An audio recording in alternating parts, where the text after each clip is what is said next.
a video on love. Fuck, that's going to be a hard one. Love. All around. Sometimes up, sometimes down, but always around. Rik Mayall. By the way, did you know that Rik Mayall's last film was called One by One, I think? And it was all about the coming police state and people waking up to the reality of what's coming before he died. Coincidence. Anyway, love. What the fuck is love? Excuse the Jedi stuff, I just had a shower. In my Jedi dressing gown. What is love? What is love? Fucking hell. That's going to be one of the hardest 10-minute videos you can ever do. To me, you've got all different sorts of what we call love. I love my mum and dad, I love my brother and sister, as family love. I love animals that I've had as pets, as pet love. I love, I've loved ex-girlfriends, I've loved my ex-wife. When I married her, I was in love, and then I wasn't in love, and then I met another girlfriend. Do you love me? Yes, I love you. And then I wasn't in love, and then I was in love again, and then I wasn't in love again. I love my children because you're meant to love your children, because I do love my children, because it's a family thing. But why do you give more love to my children than anyone else's children? Because there's something more special about my children? Not really.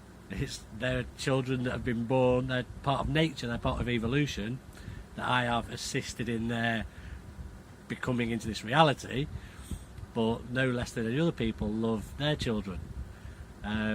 So, I mean, I said a while ago to my friend Dave about love, and he says, so do you love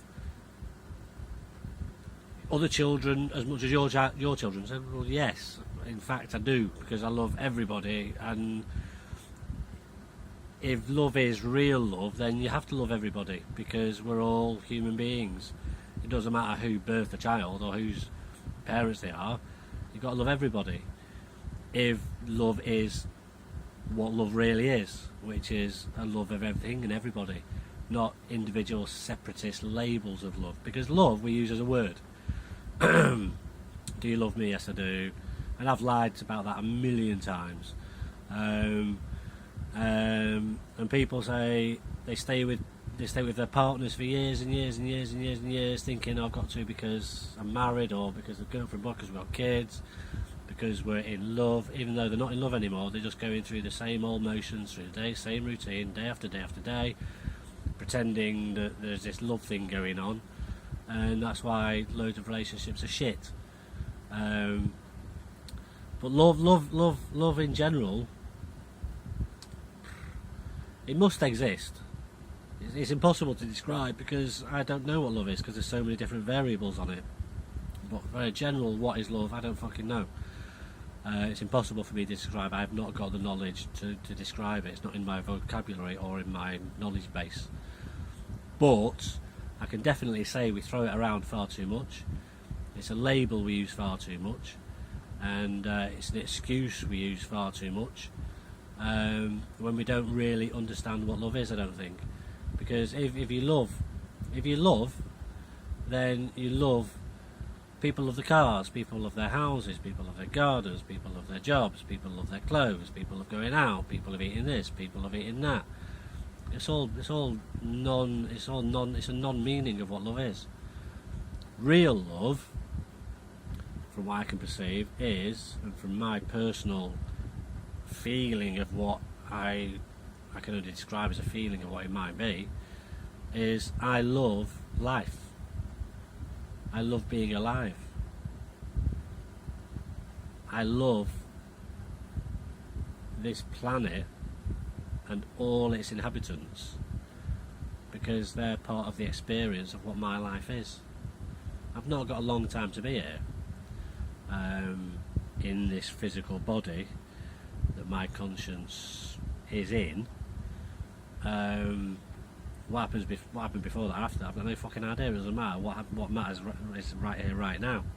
And I love this experience I'm having in this physical body, all these atoms that are manifesting to create this little body that doesn't really exist because it's all like little atoms vibrating. I love the planet, and I hate the fact that it's being destroyed by humans who claim to know what love is, because if you knew what love is, then you wouldn't let this planet be destroyed. And you wouldn't let other people be doing what they're doing around the world. And I always go off on tangents, but I'm just saying what comes out. And letting people in power destroy and control our lives so we don't actually realise and understand what true love really is. And until people escape the mentality, the programming, the conditioning of what love is and what our life experience and existence has to be, like get a job, go to work, send your kids to school, get married, get a pension, go on holiday twice a year. That's not living. That's dying a very slow death from the moment you're born. You're born to die, so you're going to die anyway. So we should all have no fear of death. The love of life is the end of fear of death, and the use of fear, which is apparently the opposite of love. It's not hate. Love and fear. There's only those two emotions. Every other emotion can be put under the umbrella of love or fear. And the fear manipulation that goes on, that's been going on for generations through religions, going to hell, the manipulation of the human mind to contemplate fear, because animals don't contemplate fear, they just live, they exist, and then they die. They don't contemplate their own death, and they're not scared of their own death.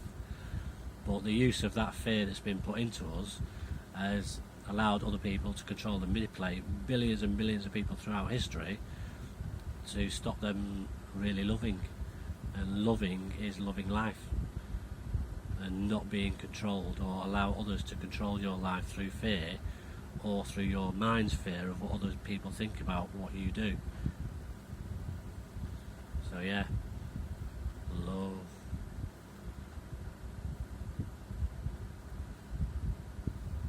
Love life. I can't think of anything else to say. Love is to love life. Love is to love the life we have and the life we could have, and to end the fear-thinking thought process that controls our fear of the future and what might be. I mean, all the great adventurers and discoverers in history had no fear of death. I want to go. It's my adventure. It's my life adventure.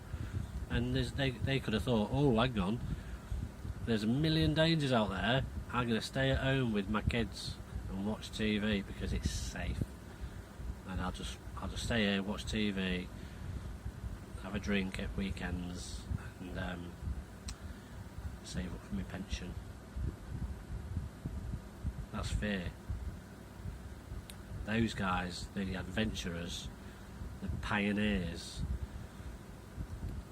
they loved life so much that fear did not exist within their mentality. And that's why they achieved, and that's why we benefited from their love of life. So people, I think, should start appreciating more what life is and what life could be, and to break free of the bars we put in front of ourselves within our own mind, of fear of of fear of the unknown, of fear of what the future could hold, because it could be beautiful. But as long as we stay within these little prison bars that we are open, but we don't walk through them, if we can walk through those, wow, this planet could be fucking amazing. Love. You.